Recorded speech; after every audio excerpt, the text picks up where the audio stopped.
Okay, good morning, everyone. This morning we are taking up testimony on the Department of Disabilities, Aging and Independent Living and their FY27 budget. And we are happy to have you here this morning, and thank you, Dr. Bowen and Deputy Commissioner Smith-Jane. We appreciate you being here, and as I said, committee members, you'll see their budget book on our webpage, and the floor is all yours. Thank you. Hi, yes, I'm Dr. Bowen, Jill Bowen, Commissioner for the Department of Disabilities, Aging and Independent Living. Dale, next to me is Commissioner Angela Smith-Jane. And we move in panels, so we'll also introduce. Why don't we go all the way around the room? Sure. That would be good. So we'll let you guys start this time. So Molly. Hi, I'm Molly Dugan. I'm currently director in the state law. Cook County Dale Finance Director.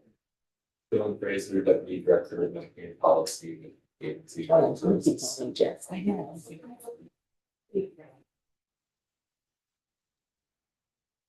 No, I love it as well. Angela McMahon, Director of the Adult Centers Division of Disability Services Division Director at DAP. Safety Care and Action Service. Amy Johnson, the non-government. Very West Committee Assistant. Ray Garofano, Essex and Essex Junction. Son Eastus. I live in Guilford and also serve Vernon. Doug Bishop, one of Colchester's representatives. Morning, I'm Dan Noyes, represent Wolcott, Hyde Park, Johnson, and Belvedere. Hi, Ann Donahue. I represent Northfield and also Bolton. Teresa Wood from Waterbury, and I also represent Bolton, Bealsboro, and Huntington. And my apologies to Dylan. I keep calling you Jeff. And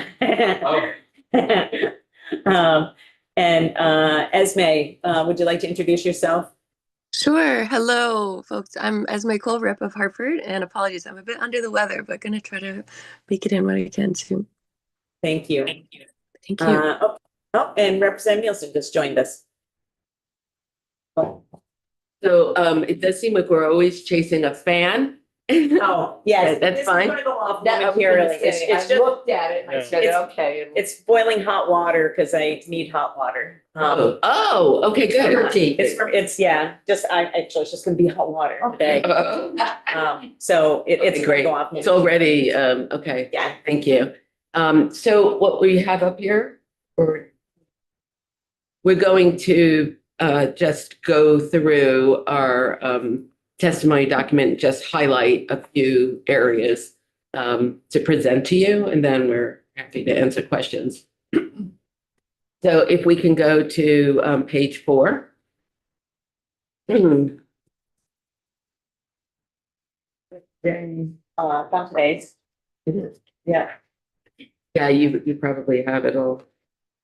gotta refresh. There you go. There There's we that. go. Okay, I didn't have Wednesday showing up and now it is. Thank you.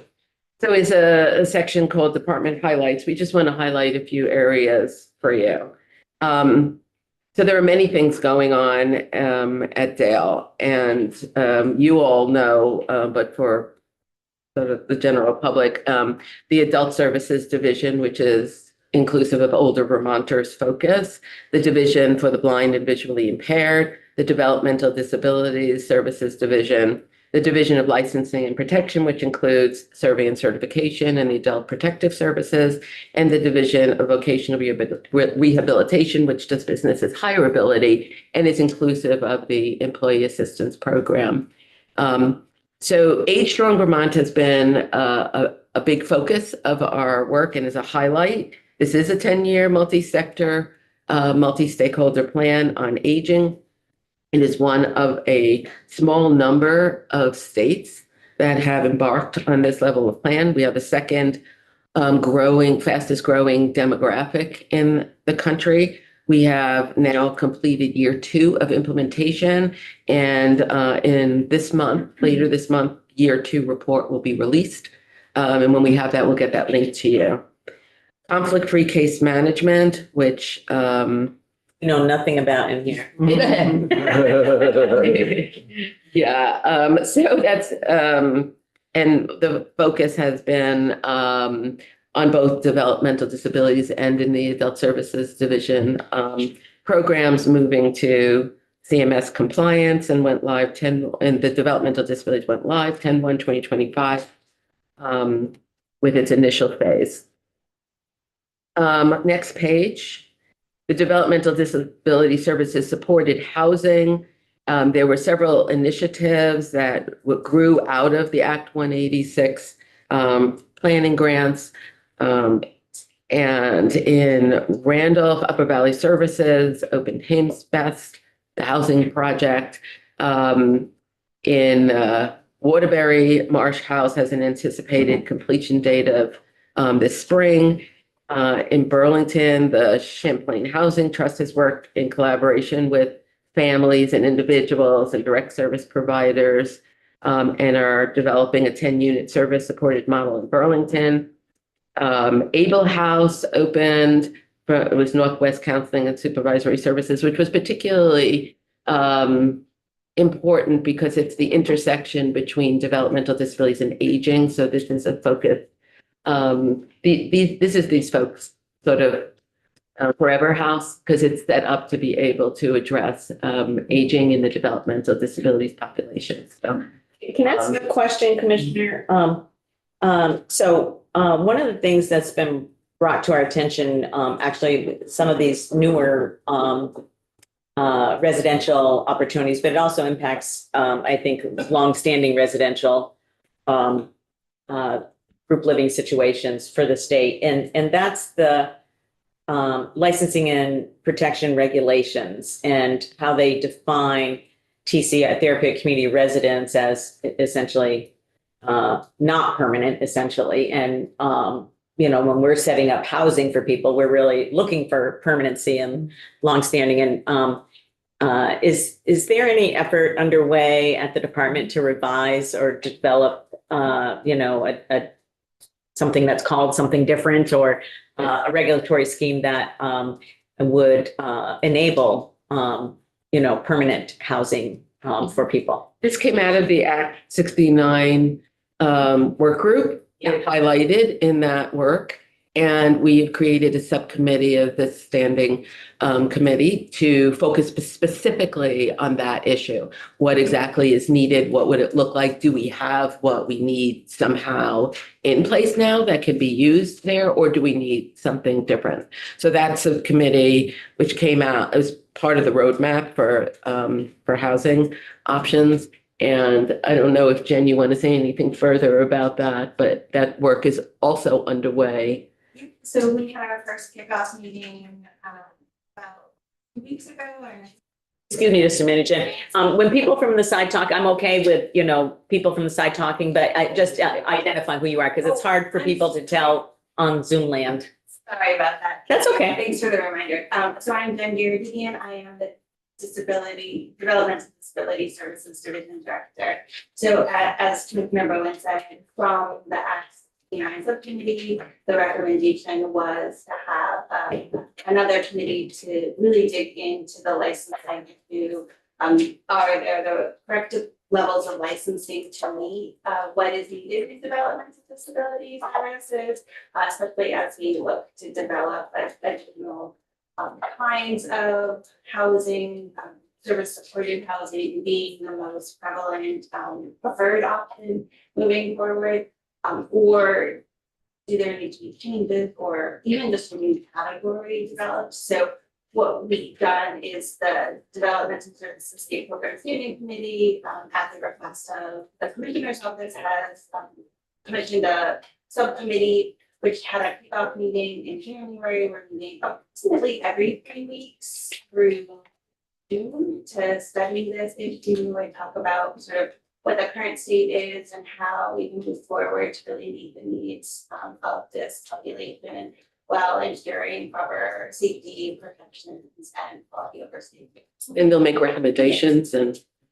Representative Donahue served on that group. Yeah, having served on it, with the chairs, I could give a little bit more for members of the committee. an example of what that issue really is trying to resolve a tension. Let's do that when we have more committee discussion. Yep. So, thank you for that update. And then, one other question, as we're talking about this new development and things coming online.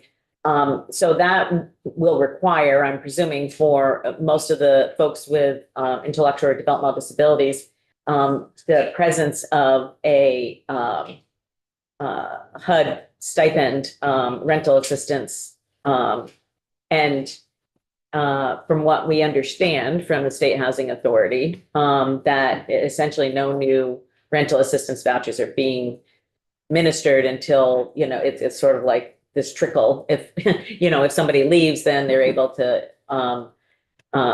send out a new one. But even for project-based, so Marsh House, for instance, was one of the ones that we thought had been safe, and it's not really safe. There isn't. So I'm just wondering, has the department included any funds for payment of rental assistance vouchers pending, transition to a federal voucher in your budget? On Dale's budget. Not Dale's budget. Okay. So how would we have any idea about how those folks would be supported, able to pay their rent? Yeah, I mean, that would be a question maybe for some of our AHS partners, and we can bring that back and try to see what is already happening there. But it's not something that we have specifically been looking at. What we have been looking at is what's happening like at River Flow and Yellow House, Yeah. and- unless you have more on that. Well, what I would say, again, this is Jennifer Garabedian, media. Yeah, you don't need to. Okay. Yeah, I know. Just the name. Okay. So there are a lot of partnerships that happen across the state that do allow for housing opportunity. The Lincoln Street Incorporated, one of our specialized service agencies, is developing a project in the White River Junction area and received a pretty sizable grant from that's the Vermont Housing Authority. They received over $1 million in order to sort of move their project forward, which would be service supported housing. So there are a number of different, public, private, partnerships that are happening. So while we may not have specific funding in our budget, housing for Vermonters is housing for all Vermonters. And so there's lots of interesting and innovative projects that are happening, including specifically for Vermonters with intellectual intelligence. Sure. Yeah. Most of that money, though, is, from my understanding, is not as much for specific rental assistance. It's more for the development of the project and construction and renovations and things like that. Because we're just hearing consistently from all the partners that you're referring to that there isn't any rental assistance right now unless we develop a state-funded rental assistance, which we have a proposal from the State Housing Authority to do. I don't know where that will end up in the scheme of things, but I just am, putting it out there that that's something for people to be aware of, that they, I'm sure, have been counting on that rental assistance, and it may in fact not be there when time comes to move into these locations, and that would be a shame if we haven't planned for that. Thank Okay, you. thank you. Thank you, Chairman. We're on page 6 now, and we're looking at the direct care workforce initiatives this past year. We were chosen to participate in the National Care Direct Workforce Strategy Center Technical Assistance. And some of the activities that grew out of that was moving forward on a direct care workforce registry, and our campaign, Careers in Caring. The Careers in Caring had 120,000 visits to the Career in Caring webpage and nearly 200 web outreach inquiries. So it definitely had an impact. I've seen some of the advertising. Yes, it's good. So there used to be a registry of sorts, and did it just kind of fall by the wayside or lacked funds to continue it, and then now it's sort of being reinvigorated, or? Well, the idea was highlight. I don't know what happened to it in the past, but there wasn't one, and it was highlighted as a best practice, in doing the work with the national level work, and So in November, we did release an RFP for the registry. And then the LNA work, again, the money appropriated by the legislature in fiscal year 25 and in 26. We talked about this a little bit in BAA, but that work is underway now. There are 17 facilities this year who have joined in on those opportunities, and it was impactful last year and expected to be even more impactful this year. You had asked a question in BAA, so I want to answer it now, which is how will that continue going forward? And it is built into the Rural Health Transformation Program, so we will be able to continue a project. It's one of the projects that Dale will be leading. Thank you. Just, Yeah. so is that reflected in the budget or not? Because we haven't really finalized that. Well, it's the Rural Health Transformation Funds. Yeah, Joint Fiscal Committee is hearing on Friday, Yeah. and I'm expected that we will approve acceptance of the grant. So, yeah, So if those funds aren't included in the FY 27 budget, but they'll be coming in, would that be dealt with in the BAA or for next year? I would presume so, Okay. probably. Thank you. Okay. There were two programs that Dale is going to be leading from that. One is the LNA or the training program, and the other is increasing ventilation and dialysis in nursing homes. Okay, so the next. Representative Bishop. A question, if I understood correctly, the LNA recruitment funds are going to be in the Rural Health Initiative. If I'm recollecting correctly, the Rural Health Initiative does not include Chittenden County. Are there, in this instance and maybe some others, is there any plan to try to have this benefit, if you will, this recruitment plan implemented in Chittenden County? So the LNA resource would be to build some type of a centralized coordinated approach. So that could be something that can be used. I don't know if you know further. Yeah, so the nursing homes in Chittenden County won't be able to apply directly for funding through the Rural Health Transformation Program, but they can benefit from the centralized training hub that will be developed. Okay. Where, LNAs will receive sort of a hybrid training and then be able to be placed in different places around the state. If that makes sense. That placement, is that can be any of the 14 counties, or is that would that also be limited to where rural health? We're going to check on that. Yeah. We'll check on that because we're still toes in the water and it is intended for rural locations, this funding, but we're happy to at least be able to bring to a lot of the state where there's great need. But we'll get back to you specifically on that. Just pathways to partnership between Higher Ability and DBVI, or the Division for Blind and Visually Impaired. They are having a tremendous impact in terms of the number of students that they're working with some level of disability that is being helped to transition. And you can see the numbers on there. And then the Higher Ability Opioid Recovery Employment, that is now there, you will see money in the budget for this to be baselined and to continue. It's incredible and incredibly effective work. The outcomes there in terms of recovery supporting work and work supporting recovery, which I mentioned during the BAA, but is in our fiscal year 27. Yes. 850,000, is that right? In that 875. 875, Yeah. okay. And that's, so we should probably stop calling it a pilot anymore. That's right. I almost saw it on there and I was like, Base budget is I. It was. Will be. 25. Yeah. Right. Going forward. right. Starting next July, it'll be in the, okay. So, and then, also on page 8, if you're not there with us at the bottom, just to, bring in Mission Care up to date. So they are at about 89% capacity. They've been bringing in folks from a number of different areas, helping reduce the boarding in hospitals. 29 of those 60 new residents came from hospitals, 11 from out-of-state nursing homes, actually coming back home because they were Vermonters. 9 from community settings, 5 from correctional facilities, 5 from motels, homelessness, and 1 from an in-state nursing home transfer.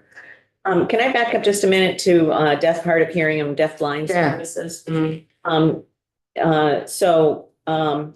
We, as you know, I think you know, we have a bill, I think it's H-143 is what I'm thinking, but I'm not positive. It's about continuing the service that I think if it hasn't ended, it's about to end. For the assister people to provide transportation and assistance for people who are deaf-blind. And it's a pretty small amount of money that impacts a relatively small number of people, but it's a very impactful for them. And is there anything in this budget that reinstates or continues that service?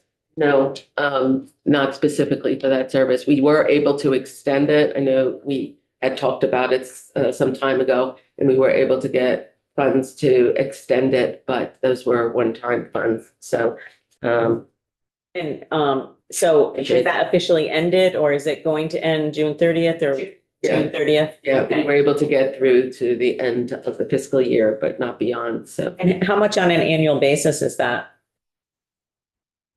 For instance, if we wanted to continue that service. So if you can't answer that today, it would make note of that. Yeah. Bill has at his fingertips, but we can get you. Okay, thank you. Appreciate that. Yeah. And you know, the top 3 referrals for the deaf, hard of hearing and deafblind services have been information about technical assistance and assistive technology and just general resources. So then I'm on page 9. So we are working on stabilization and sustainability for nursing facilities in particular, but the whole long-term care continuum. We have begun a planning process and have just begun engagement with stakeholders. So we will be doing that.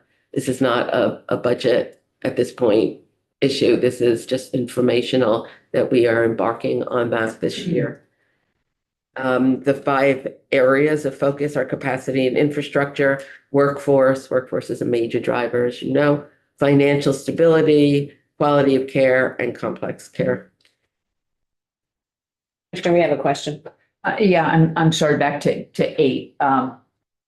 You know, we've been taking a lot of testimony on homelessness and also recognition that AHS is trying to make that, you know, an all department.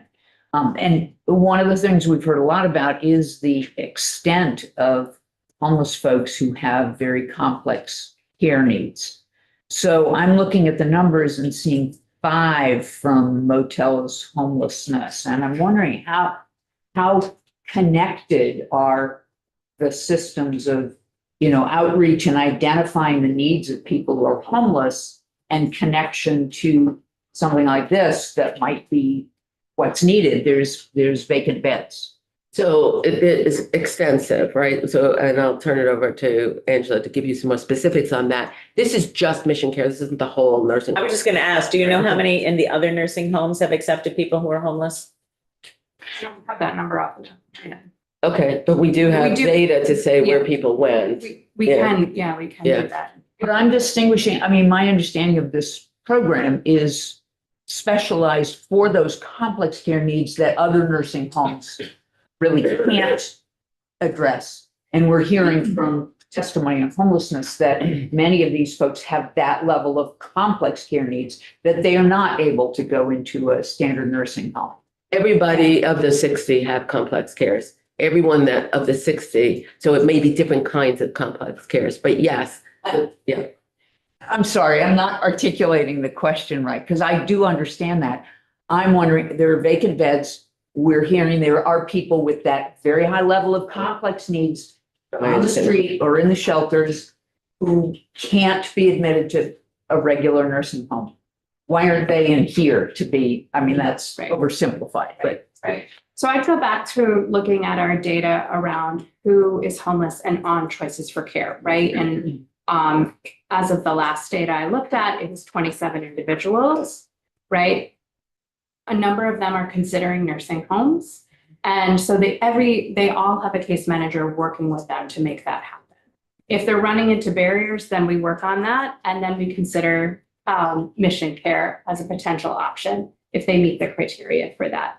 And there are also a number of them who might meet the criteria for mission care, but who do not want to go to a nursing home. And so it's a little bit of both to that point. But if they're eligible for a nursing home, Right. they're on choices for care, they have a case manager working with them to consider that as an option, and mission care is definitely an option for them. And other nursing homes too. Yes. Are Yeah. options. As are other long-term care, continuum options. Right. Like assisted living or. Yeah, I think from the testimony, it seems to be a disconnect in numbers because 27 or, pending versus the percentage in volume. Yeah, I think that what feels to a shelter or a GA motel as very complex needs may not, and I'm not saying they're not complex, but to a skilled nursing facility or a res care with nursing oversight may not seem as complex. Do you understand what I mean? And they may not meet the Phrase criteria. is used, It's used a lot, frequently. yes, yeah. And they may not meet criteria for choices for care. So to come into a nursing home, they may Be complex. be complex, right? Yeah, the examples that we've been given, I'm pretty sure meet choices for care criteria. I think there's more than 27 out there that meet the criteria for choices for care. And that's part of the disconnect we're trying to improve upon. Did you have a question? Yeah, just quickly, could you talk about the out of state, Levin coming from out of state? The out-of-state options were part of the referral process.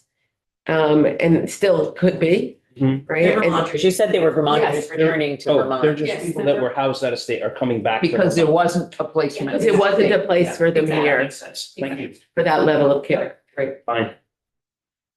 Okay, so are we moving on? Okay. Yes, we are, thank you. All right, so we have done page 9. So page 10, I just want to highlight the APS statute, which is for in this current year.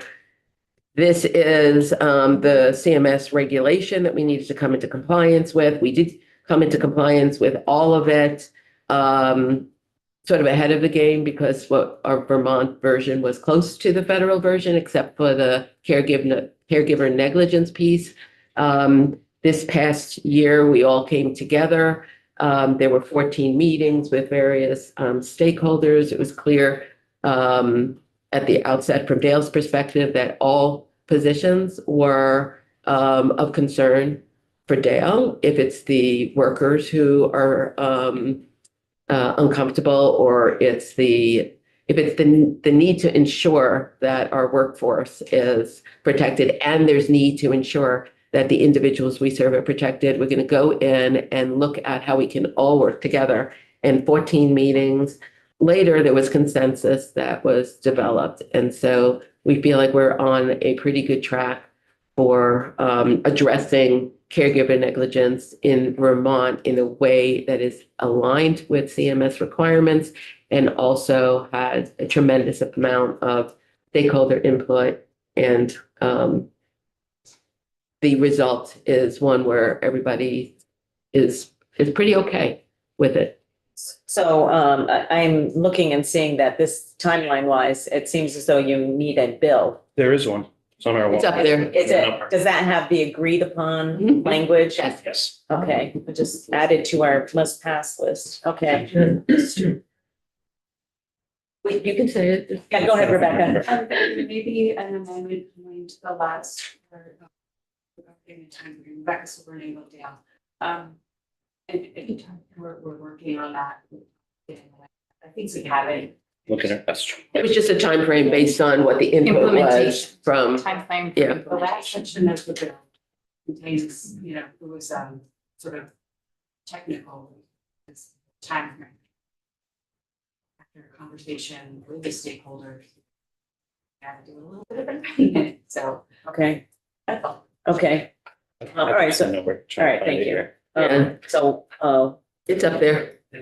yeah, I just don't know what number it is. Those all look like a blur to me right now. Yeah, Um, it's an interesting wall. It's, yeah, okay, so so should we move on? yes, Okay, so next we're going to go, where were we, on 10, so let's move to page 17.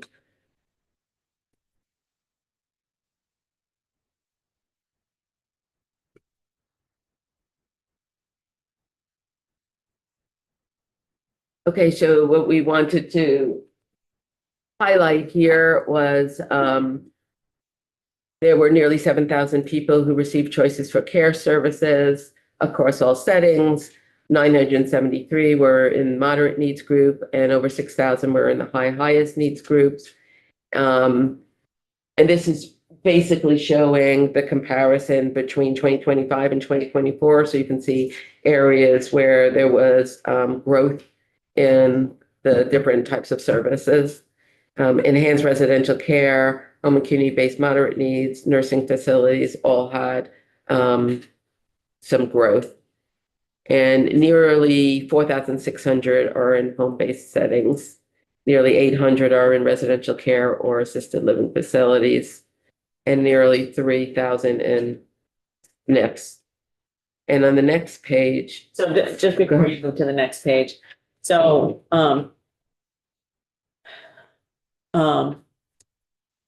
yeah. It's good to see the slight increase in ERC, I'm concerned about the traditional HCBS and sort of the flip between that and nursing facility. I can't tell from here, and I don't know what page you are on in here, so, 17. 17, is the blue, which is the more recent time period? the blue is 2025, the top one. The Is blue the more 25, recent one. yeah, so Yeah. it's pretty much There we go. Okay, I found it stable. that I can see. Traditional is pretty much holding, the difference there is quite minimal. They both round to 37%. So, this brings up something that I, just want to, float by you that we're thinking about. So given the history of Choices for Care, goes back, I don't know, 30 years now, roughly. And the intent and everything that was developed at that point in time for that to all be one budget, because we were really, thoughtfully trying to transition and reduce the number of nursing home beds licensed in the state, which we had done over time. I think that, we're in the space where we actually don't think that we think we need the capacity of the nursing facility beds that we have. We don't think that we should be reducing that capacity any further, unless they make a business decision like Green Mountain did recently. But we can't really control that. We are contemplating the separation of those two things as budget line items. I want folks to think about that, not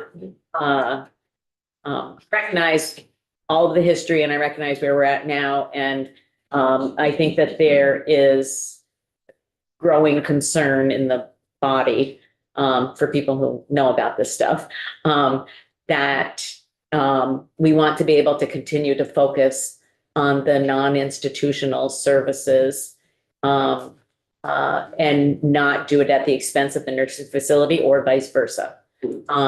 And so feeling like they need to sort of stand on their own now, recognizing that we're not looking for large scale reduction in nursing facility beds anymore, like we were when we originally started Choices for Care. So it's just something for you to be thinking about. I know Bill was We're thinking thinking about something and. Yeah, go ahead, Bill. Bill Kelly, jail finance director. Right. So I've been with Dale since the beginning of Choice of Care. And I understand at least the concept of, there certainly is a more recent year. When Choice for Care started, the nursing home Medicaid bed days that we had was like 1 million per year. That's been reduced in half. And in the last few years, that utilization is increasing. We want it to increase to utilize the beds. So it is, while unique, we have to, in my opinion, for the good of home and community base, we have to remember the savings language and how money is created to be reinvested. And while we're going through this period of, call it a nursing home correction, if you will, with the EFRs and the post-COVID, 2/3 of the Choice for Care budget is nursing home related. So if that's a large amount of money, that if there is an excess in remembering the language of the statute, the potential that there would be reinvestment for home and community base in the out years, to me, if we were to split it, would be short-sighted. We've had the conversation. I understand that perspective. I'm just not sure I 100% agree with it at this point in time. And I'm not just talking about like the last few years of, intensive EFR to nursing homes. And I go back to the original intent of, I don't think that we're going to see the per bed cost decrease at nursing facilities. And so the only savings would be to reduce the number of nursing home beds that we would take offline.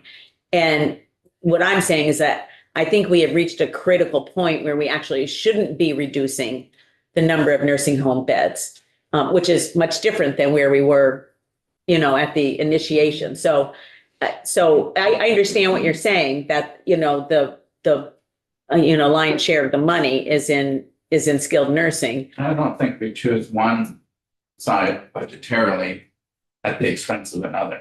I'm not saying that that's the intent, but that's the result. Because of the provisions in state statute that allow certain things for one side that don't allow it for the other side. I'm just putting it out there on the table for further discussion. One final comment, just Yeah. since COVID, there was a large, as you know, there was a large spike in home and community base right at the beginning of COVID, and we put a lot into the home and community base side of the budget. And for 3 or 4 years, we haven't had to increase the home and community base side of the budget. And even currently, halfway through this state fiscal year, home and community base side is underutilized. So while we're seeing all the pressure increases for nursing home, just keep in mind that the home and community based side of the budget is currently underutilized and not in need of funds. So back to my comment, we're not funding one at the expense of the other. We're also not keeping pace with the costs on the home and community based side of things. So I'm just, I realize it's not a simple conversation or a simple answer. I just am putting it out there because, as I do every year or two, I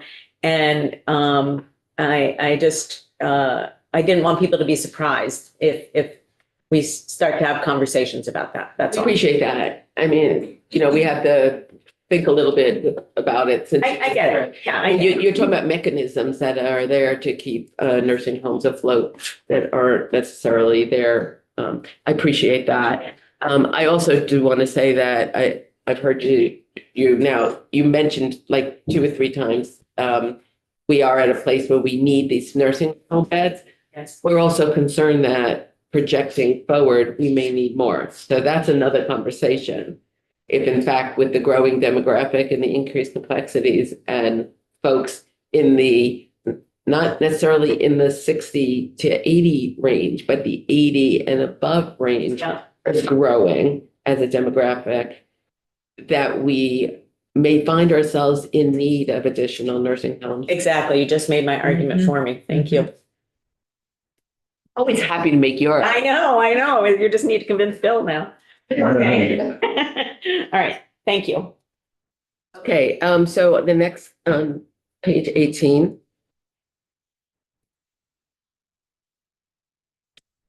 Okay, so here, now I'm gonna be making Bill's argument, okay? We, in 2025, the blue line is home and community-based services, and the orange line is nursing homes. We are still serving far more people in home and community-based services than we're serving in nursing homes. So we just need to keep that in our awareness. Okay, let me see where I'm heading next. Page 18, we just did that. Can I ask before you move on to that, I haven't gone ahead, so if you're gonna address it, then I don't need to, but the meals, so we've had some changes and shifts in that. We had the $1 million that then, we turned into GC, and have there been any hiccups, or if you feel like that has the allocation and reporting, and do you feel like that is working as intended? I do think so. Yeah, I mean, we've been working at it really closely. We're trying to see, maybe if you wanted to speak to this, but not every county does it the same way. And not every AAA does it the same way. So there can be variability. Yeah. In terms of where it's most effective and who's serving the most people with the same amount of money, kind of. So I don't know if you wanted to say something. Yeah, and I do think, Angela McNair, Adult Services Division, I do think that the funding has helped, bridge a little bit of the gap of the increase in costs to provide meals. And so we are watching that as well, how many meals are served and the cost of those meals. And how many people are served, Yes.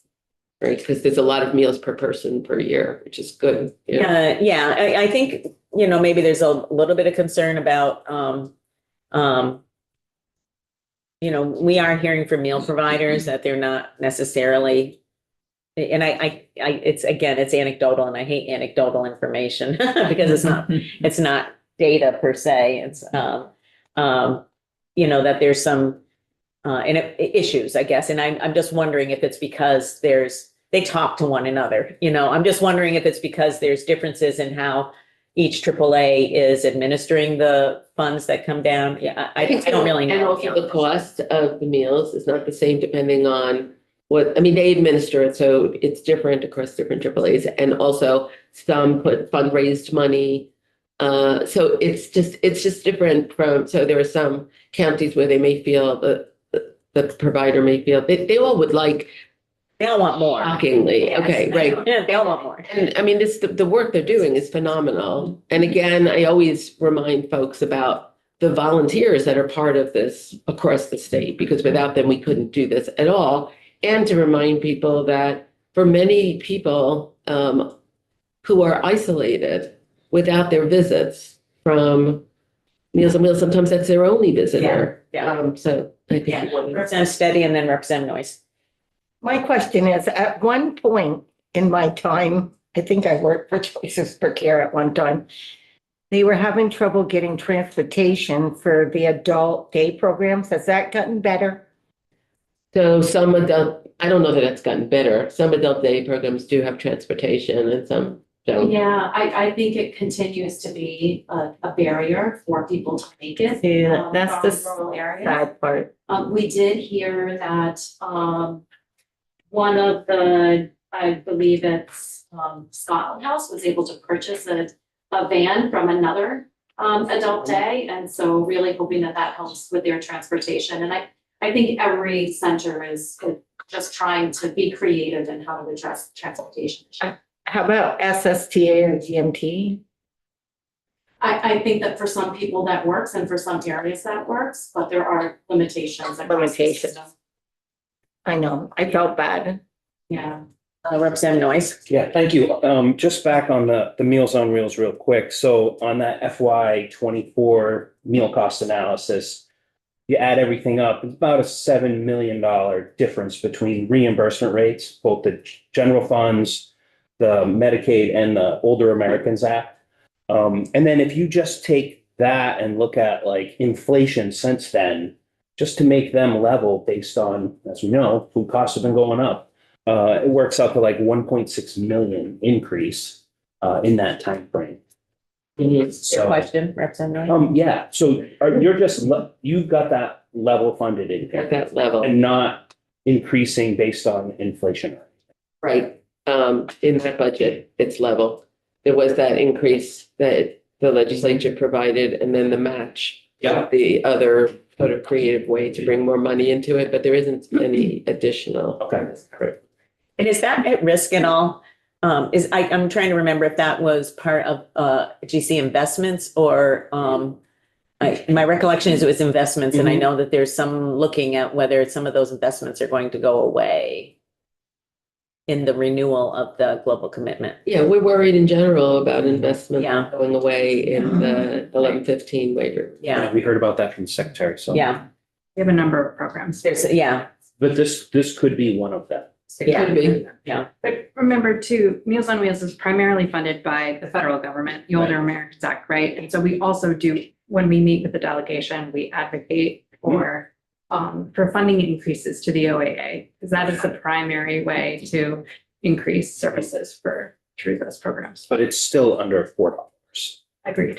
Yeah, so we are happy that the government shuts down, partial or otherwise, is over. We're happy that funds coming from the federal government have not negatively impacted our operations. Mhm. So that's our answer for right now. There isn't additional money this year in the current budget. And so just while you asked that question about additional money is, I'm gonna ask, is there any COLA increase for any provider included in your budget?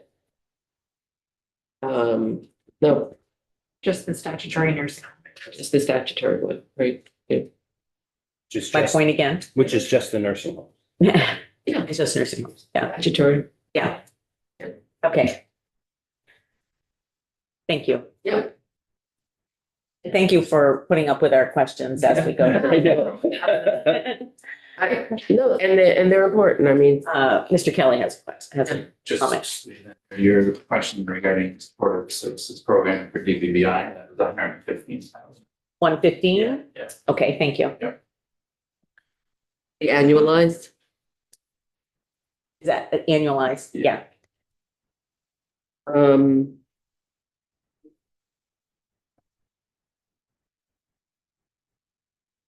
So let's go to page 34.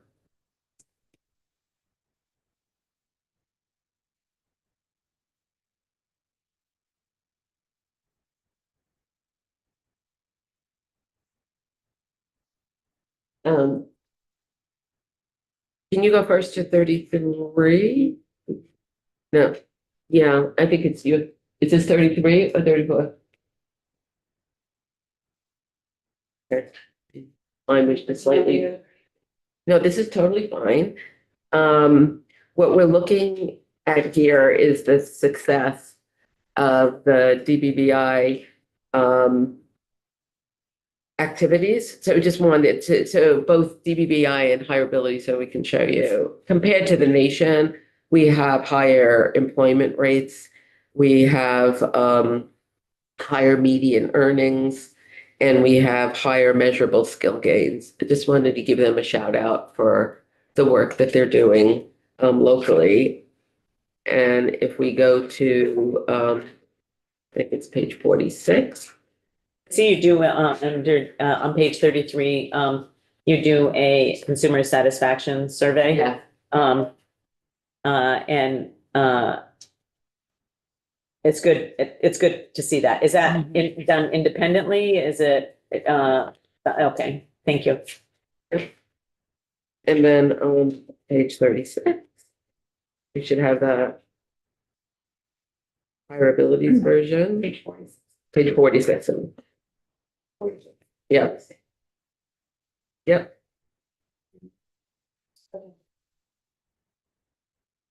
There we go. So you'll see also here, higher abilities is also higher. But then the nation across the board in employment rates and median earnings and the measurable skill gains. So just kudos to our vocational rehabilitation teams. So now if you go to page 48. We're not completely skipping over developmental services, are we? In terms of, oh, conflict free, so I Well, I mean, yeah, you just kind of like went. I did, I was just doing highlights of each, and I said that we went live with developmental disabilities, conflict-free case management. I assume you have questions? Well, there's always questions on everything. That's kind of our job. I highlighted it as one, so each area that I went to, so I highlighted that as well. So I'm just curious what you're seeing in terms of applications, new applications for services. Where are we with like caseload, we have caseload dollars each year. Is there any, how are those one-time dollars being used? What are the, are we expected to fully expend caseload dollars? Or there was no request for caseload in BAA, so I'm just curious where we're at on, those types of things. Well, I mean, Regular business. In fiscal year 27, we do have caseload pressures and increases in our 27. We're going to go through the numbers. Right, I'm just wondering, how is that working this year? I mean, what are you seeing for applicants for services, new applicants, and I guess for requests for increases? Is there, I didn't see in a quick look any kind of chart on that, and I know that the annual report will be coming out soon. Yeah, sure. No, that's a great question. Thank you. Jennifer here again. So we saw sort of the typical requests for new applicants and requests for increased funding for the first quarter, fiscal year 26, using our previous focusing models. Under our new focusing models, we're starting to see a lot more we received what we expected information by numbers and requests for acceptance requests. So well, for us at midnight on January 31st. So we received approximately 465 requests. So those were received and were already in the review process. Some of them had come in previously. And so we had to review nearly 120 of them. 165 that are in sort of that process currently, maybe return requests that we had asked for additional information that we felt any kind of what is being on file and external review came through. We have been reviewing and improving as many of them as we can, as quickly as we can. Again, cutting out this wording to go through that process. In terms that we're getting new requests, we are able to approve them, and we have not yet received an updated management from management spreadsheet from our business office, but really pretty confident with the amount of money that we've been tracking internally, that we're on track to stay within the appropriation that we have. Thank you. So you said 460, 65 or so plus requests. Is that what you were expecting? It is. So when we did our validation study for the new model, we expected about 15% of people based on their current service mix would need to ask for an exception outside of what their needs assessment revealed to maintain their services, and 455 is about 14%. And so really right around what we were expecting to see. So I'm not surprised by this and pleased to see the number that made it in by the time wanting to maintain continued benefits through the review process. Mhm. And you said, I just want to make sure I understood that you're seeing roughly the same number of new applicants in terms of, people who haven't received services before? Absolutely, yeah. So And- it's a mix of. What number is that? I don't really know these days. What's the number of new people coming into services? Yeah, I don't have that number off the top of my head. I can certainly get it for you. I can tell you it's a mix of people entirely new to the system as well as people moving from our ADHD management, which is a lower level of care for those who may not be as familiar with our system, to a higher level of community-based services, which we provide them more inclusive supports. And so exactly what we would expect to see, and certainly as we're gearing up for graduation, we're starting to see that come through. I'm hearing from our case management organizations that they're starting to get those referrals as well. And have you had any blips or issues with the new organization doing the eligibility assessments and initial assessment for eligibility? Oh, sure, yeah, so what Madam Chair is referring to is the fact that we moved to a centralized intake and eligibility. So we did, as that was getting online, we did need to work to get some evaluators connected with them. That took a little bit more time than we had expected. So that was unfortunate, but we have evaluators that they contracted with. We have them set up with our fiscal intermediary ERA Solutions so that they can bill Medicaid directly. So that has all worked itself out. We are sort of now back on track to get those eligibility determinations or reviews of their records. So there was a little bit of a delay getting that up and running, but we've worked it out, and so that's now working the way we would expect it to. And one of the things we talked about last year and that you were considering, switching gears now, was the returning to the core indicators or whatever it is it's called now. NCI. Yeah. So we're working with NCI. We expect next year to actually join, but this year what we did was align our data so we can be comparative with them. So we've been working closely with NCI. We also have a full report due to you on February 15th that is on where we are with the developmental disabilities, conflict-free case management, payment reform process. So, that's only like next week. Yeah. Right, so that's being finalized and you'll have kind of a soup to nuts summary of Okay. where we are. All right, thank you. And then I don't know if it's a final question, but it feels that way. I'm in quality management and oversight and quality assurance and, working with that. And I'm presuming we'll get more information in the annual report, but of particular interest is, I guess, whether United Counseling Services is on target to be able to meet the outcomes that you expect. I'm presuming that there has been, work with them back and forth, and that's what they report. So I'm just trying to figure out if we should be preparing ourselves for a de-designation or if you feel like they are on track to be. That's not actually clear at this point.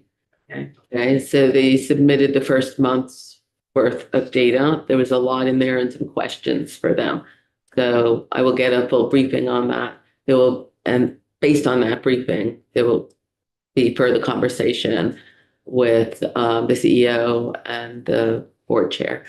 There will be a second report that comes out in February and then a third one in March, at which point there'll be a review of all of the concerns, which are not just about the specific things that need to be checked off. Those are sort of the need to be addressed immediately areas, at which point there'll be a determination of whether 3 more months can be, up to 3 more months, can be offered to continue in the current provisional with intent to de-designate, at which point a decision would need to be made whether they are making sufficient progress. So that could happen in March, where there's a determination to de-designate or to reduce their provisional, or it could happen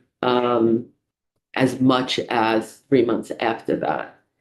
That's the timeline that's in the rules. So we don't actually have the answer yet after the 1 month of their working on some of the more immediate concerns, but we're also looking at sort of the larger issues at the same time. Thank you. I think obviously what our chief concern is about the families and individuals receiving services, as I know that's your concern. I guess I feel like we need some level of assurance that that we are working to try to figure out, what an alternate might be to avoid interruption in services for those people who are receiving services. We have certainly considered that and would have a plan should it come to that. Thank you. Representative Bishop. A question for Director Garabedian.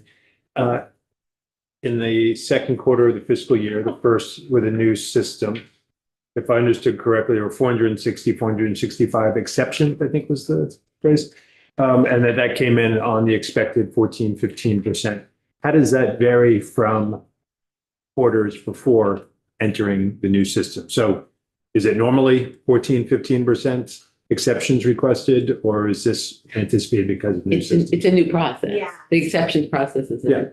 Yeah, so that's exactly right. So this is because of the new process. So as we came from the old model, under which there wasn't independently administered standardized needs assessment, led itself to funding tiers and those sort of things. This is a method that says there's a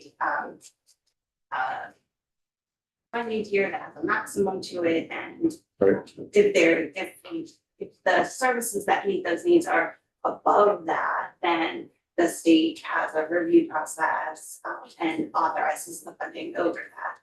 For a new person coming into the system, if I have a needs assessment, it puts me in tier 3. There's a dollar amount associated with that based on where I live. If the services that meet my need exceed that amount, that isn't necessarily a problem. It just means that the exceptions request is submitted with justification of why those services are those that best meet my needs. And then they can be approved, assuming that, again, we all agree that that is what is appropriate. Not necessarily a problem, just part of the process. Right. Yeah. I'm just, I guess, trying to get a sense as to previously, was it 1 or 2% exception requests a quarter, or was it 10%? How much of a disruption were we anticipating? It seemed like it was on target, Yeah. but So this is exactly on target. Previously, each proposal came through and was presented to say, these are the needs, this is the cost associated with it. In the future, it will be as long as the new budget is under that tier, it is sort of presumptively approved at the state level as long as they're below that. There was no standardized rates before October Okay. 1st. now. And the 15% that we see is exactly what we had projected. Mhm. So 85%, Sure. their budgets came at the same service level that they were previously getting. Of the 15% who's could be requesting an exception, 40% of them requested an exception. 40% of the 15%. We have 40% of the expected expectation. As of like 3 weeks ago, 40% have Right. already come in. Yeah. They all now 100% of them. Yeah. Anticipated 15. My report is 3 weeks old, right? My report is 3 weeks old, so I'll keep turning it over to Jen, who has the most up to date. Thank you. So they're all in now. Okay, that's great. They're all in. And we can reference to if there's any. So that if there's a reason something didn't come in, it's by choice. And so that if there's, if people are choosing to adjust their services, that's fine. That it may be they no longer need that level of service. Yeah, it's up to them if they want to ask for an exception, but most of the exceptions get approved. Thank you. Okay, so do we want to go to the numbers or? Yes, Questions? just, I'm trying to be mindful of your time and also thinking about, committee members and maybe the public needing a little bit of a break. I'm just wondering what your time constraints are. Or yours? Okay, so if we took a brief break right now, and then we'll move to the numbers, would that be okay with people? Mhm. Okay, so, we'll take a break until 10:30, and then we'll be back at 10:30. We believe in wellness.